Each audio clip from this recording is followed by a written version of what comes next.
Agora que a gente já analisou tanto eficiência quanto corretude do intercala, vamos voltar o nosso foco para o merge sort. Então está aqui a reprodução do pseudocódigo que a gente viu lá atrás, né, o caso base aqui, em que a gente verifica se o tamanho do vetor a ser ordenado é trivial, é menor ou igual a 1. Nesse caso ele só devolve ali, ele só volta. E daí a gente faz a parte da divisão, em que a gente divide o V em VL e VR, né? V left, a parte da esquerda, e VR, a parte da direita, nas duas metades. Faz as chamadas recursivas e depois chama o intercala. Vamos falar brevemente da corretude do merge sort. A demonstração também é por indução, mas eu não vou fazer ela detalhadamente aqui, até porque ela não é muito interessante. O que acontece é que quando a gente tem um algoritmo iterativo, tem um certo desafio a mais na hora de fazer a demonstração da corretude dele, que é identificar a propriedade, ou mais comumente as propriedades invariantes dele, e daí provar que essas propriedades perduram ao longo das iterações, e isso a gente faz usando indução. No caso de um algoritmo recursivo, eu já comentei para vocês, né, que recursão e indução são intimamente relacionadas. Então, nesse caso, a hipótese de indução é justamente supor que as chamadas recursivas, que estão operando sobre subvetores menores, sobre problemas menores ali, vão devolver a resposta correta. E então, vocês vão ver aqui, a gente fazer uma análise, uma argumentação bem rápida, mas vocês vão perceber que é muito direto aqui a aplicação da indução dialogando com a recursão. Tá? Então, só para não passar em branco, a corretude do merge sort, pensado por sob a ótica da indução matemática, a gente vem aqui, olha, no caso base, a gente sabe que o nosso vetor, por conta do caso base ali do algoritmo, a gente sabe que o algoritmo vai devolver subvetores ordenados, trivialmente ordenados, porque são subvetores que têm 0 ou 1 posições. Então, com certeza o caso base está garantido, né? Quando o vetor é pequeno o suficiente, ele vai ser devolvido ordenado. E a gente supõe, como hipótese de indução, como eu já comentei, que o nosso algoritmo ordena corretamente o subvetor de tamanho n sobre 2. Tá? Então, a gente tem ali o desafio de ordenar um vetor de tamanho n, sendo n um valor qualquer, né? Lembra aquela ideia dos dominós, né? Só que a gente, em vez de olhar para o dominó logo antes, para o n-1, a gente vai olhar para um dominó que está muito antes, lá, o n sobre 2. Ainda é uma objeção nos naturais, mas isso aqui é o caso que a gente diz que é a indução forte. Tá? Eu estou olhando para passos anteriores, mais distantes, mas ainda assim é a ideia. Olha, vale para o passo lá de trás e ele vai derrubar o dominó aqui na frente. Então, a gente supõe que o algoritmo ordena corretamente essas entradas que tem tamanho n sobre 2, e a gente simplesmente vai verificar que ele ordena um vetor de tamanho n, porque recursivamente ele ordenou os dois, e o intercala está correto. Então vejam que é realmente muito sem graça essa argumentação, porque está tudo escondido lá no intercala. Né? Olha, uma vez que o intercala está correto, as chamadas recursivas aqui, elas vão devolver subvetores ordenados, o intercala vai intercalá-los corretamente, e daí fecha a prova. Né? Dado que, por hipótese de indução, o merge sort ordena corretamente o VL e o VR, e considerando que o intercala está correto, o que a gente já tratou, o V vai ser devolvido ordenado. Agora, a parte que eu acho mais interessante aqui, que de longe é mais interessante e vai ser mais relevante aqui para a gente, que é analisar a eficiência, tá, do merge sort.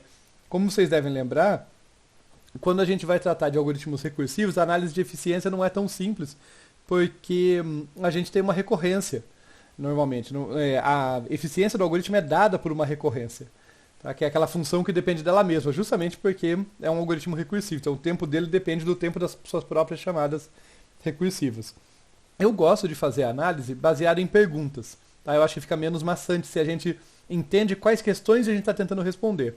A questão principal é qual é a eficiência do algoritmo, mas vamos por partes, né? Vamos entender melhor esse algoritmo. Então, olhando ao mesmo tempo aqui para as perguntas e para o pseudocódigo lá em cima.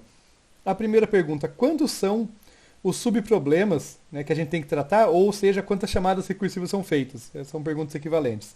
Bem, são duas, né? A gente pode ver aqui que são duas chamadas recursivas ali, o merge sort para o VL e para o VR. Então isso aí foi tranquilo. Qual o tamanho dos inteiros nos subproblemas? Aqui tem um typo, porque vocês podem perceber que eu copiei essas perguntas lá da primeira aula e não percebi que tinha que mudar aqui. Então, na verdade, é aqui qual o tamanho dos vetores. Aqui a nossa entrada está tratando de vetores para serem ordenados, não é mais multiplicação de inteiros, né? Então, qual o tamanho dos vetores nos subproblemas? Bem, a gente trata aqui de primeira e segunda metades, né, de V. Então, o tamanho dos problemas é n sobre 2. Eu estou sempre dividindo o meu vetor atual em duas metades, então o tamanho do subproblema é n sobre 2. E qual o trabalho local não recursivo? Bem, isso vai depender basicamente do intercala. Depois eu vou até no meio da análise ser mais minucioso, mas é o intercala que faz o trabalho pesado, por hora vamos ficar com isso, e a gente já sabe que a eficiência dele é da ordem de n. Né? Ele faz um trabalho linear, sendo n o número de elementos. Tá? Eu estou usando aqui n como o número de elementos do vetor v. Por quê?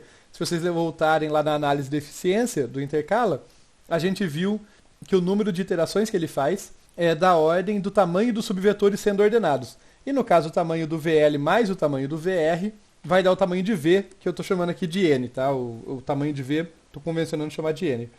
Então, o trabalho local não recursivo aqui vai ser alguma coisa como C vezes N. Para especificar, sendo C uma constante, que a gente já argumentou que não faz sentido se preocupar com esse nível de detalhes, né?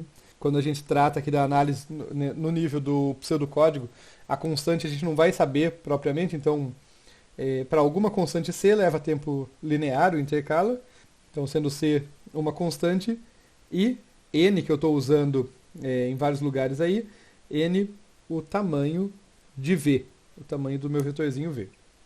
Por conta disso, qual vai ser o tempo gasto ali escrito como uma recorrência? Qual vai ser, então, a minha função de recorrência? Eu vou escrever aqui embaixo.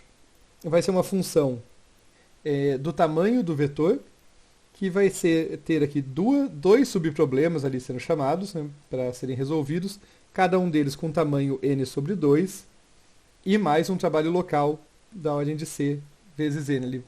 Só para deixar bem claro, eu não vou fazer isso em todas as recorrências, mas acho que nessa aqui vale.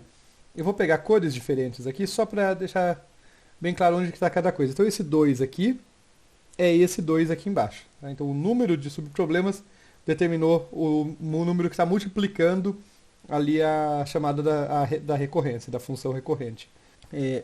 Por outro lado aqui, esse n sobre 2 é o que está aqui dentro. Né? O fato de que o tamanho dos subproblemas, dos vetores dos subproblemas, cai pela metade, o que significa que eu vou ter que resolver t de n sobre 2.